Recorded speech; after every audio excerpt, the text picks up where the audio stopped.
someone let me... Come on! Nobody's letting me speak. I'm frustrated and I'm angry. I spent the day almost completely by myself.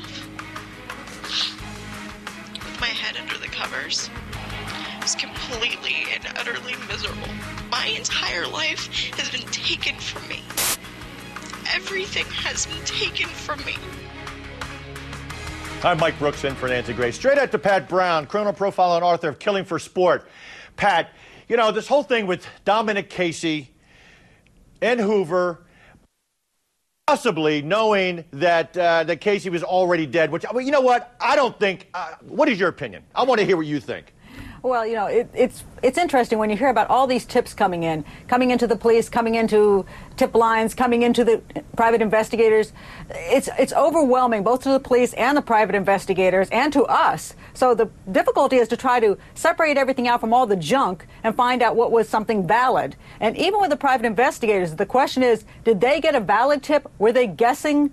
Did it come from inside? That we don't know yet, but it certainly is a little suspicious that we're looking at it thinking, yeah, this looks like an inside tip, because the chances of him focusing that clearly on one spot should not have happened unless he got something solid. Back out to Natisha Lance, producer for Nancy Grace. Quickly, Natisha, the psychic. Wasn't it thought at first that apparently that he was on the phone, that Dominic Casey was on the phone with a psychic? Actually, that wasn't the first thing. The first thing that Dominic Casey said is that he was on the phone with his daughter. And then as time went on, he was interviewed by investigators. And that's when this story came out, that he was on the phone with this psychic who he said had been working with the family. And they had sent items to this psychic, and she had led him to this area where the remains were eventually found. Randy Kessler, have you ever had a major case, where a psychic was used?